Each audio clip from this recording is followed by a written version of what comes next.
You should never work for free. That's something that a lot of bloggers tell you, but Kami is here to give you a different point of view.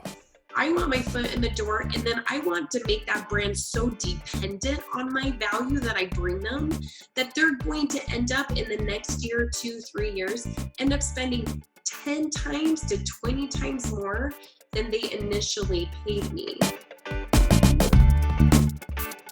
Hey there, I'm Jason Logston, and this is Makin Bacon. We're all about helping you serve your fans, grow your income, and get the most out of your blog. In my recent podcast interview with Kami Kilgore, one of the things we talked about was whether or not you should ever do work for free, especially with brands. It's something that's very controversial in food blogging. Some people feel very strongly about it, and Kami has a slightly different point of view than a lot of bloggers do. So I thought it'd be worth sharing in this special video. And can I say something that's going to be really controversial? So I know that we absolutely we should be paid for our work. Absolutely. Some of my biggest partnerships have come where I've actually worked for free. So because my eye has been on the long-term relationship. And so my philosophy is I want to get in the door and then make them realize that I bring so much value that they cannot help but work with me. And I did that from the very beginning. I had to prove to attendees and sponsors because I had not done it yet. I had not done an event.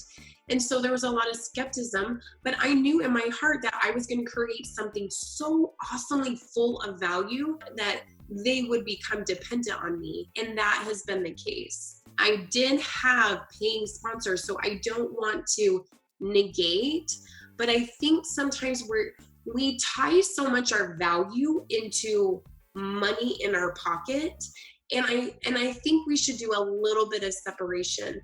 Our value is completely independent of some price tag that comes with it. And sometimes the long-term play means right now you provide value for no cash reward. I know that that's not popular opinion. It's just a different viewpoint that have confidence in yourself. The price tag on your work does not diminish your value at all. The money and the value are two very, very different things. And you make that brand so dependent on your value that in a year from now, they're going to be paying you 10 times, 20 times more than you would have pitched for this initial foot in the door campaign. And I actually agree a lot with you. I feel that there's some brands out there that take advantage of food bloggers as a whole by always wanting free stuff. And I understand certain bloggers not wanting to work with them, especially after a certain point.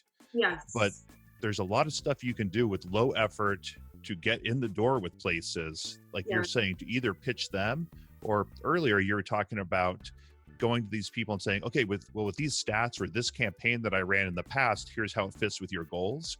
But like you said, some people don't have those stats. Well, you can work with one of these places for free. You can treat it like it was a paying job. You can blow it out of the water and then go to a brand that you want to work with and say, oh, well, I ran this campaign with so-and-so, and here's the results I had. I could do it with you because you're an even better fit than they are. Imagine what I can do with your goals. Yes, 100%. This is what I have done, and this is what I've learned with sales and doing sponsorships with the event. I am now solidifying sponsorships 20 to 30 times more than I did my first and second year. Drastically way more. And it has been that. You need to prove out a model. And once it's proven out and that you have value, it's such an easier sell. It's such an easier sell. And I love what you just said. Yes. And from a selfish standpoint, you always want to do good work for your clients that are bringing you on. But if you want to try experimenting with how to promote something or try a new type of post and what may or may not work, you don't want to do that when you finally get Bob's Red Mill to give you 10 grand to do the campaign. Right. You take one of these free ones, see what you can do, compare the results to what you normally do, and hopefully it works out well, but they're not paying you. So if it if it backslides a little bit, it's not the end of the world. It's not this huge contract that you just got, and now Bob's Yeah. isn't going to work with you anymore. You know what? That's so funny that you brought that up because I actually had that thought not too long ago because now the brands that are coming on and the amount of money that I'm charging them, I 100% feel confident in what I'm doing because not only do I give them what they want, but then I want to over exceed expectations and provide even more value than I promised. So now the price tag that I charge, I do not even bat an eye, and I feel completely confident in that. Yeah, you know what you're doing a lot more, and you're offering them a lot more and meeting their goals a lot better. Yes. So it keeps going, getting better and better. Yes. Yes. And then they end up thanking me. This is like, it's so rewarding because they're paying me for a service, but at the end, they will come and say, "Oh my goodness, thank you for this opportunity. This was amazing. Let's talk about next year." I would not be discouraged about those partnerships that are low paying or product because when it comes to brands, you need to have clarity on what brands are going to be the ones long term. You're willing to worth the investment now for the long term pay. On the flip side of this, I think taking that same concept and looking at the deals and the offerings that are out there and see whether they meet your goals.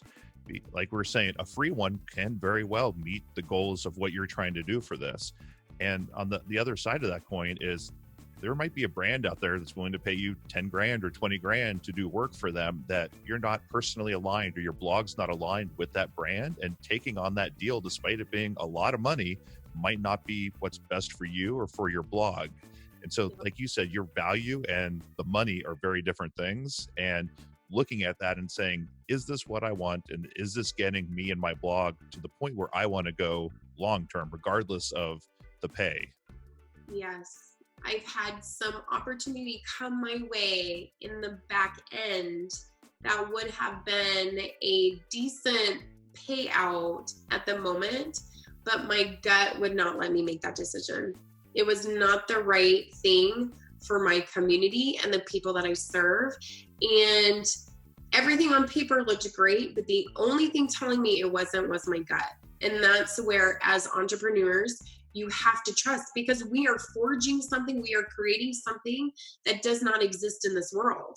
So there's really no game plan or foreplan for what we're creating. And that's where you've got to really zone in on that mission and that focus that you have, and trust yourself. Just trust yourself.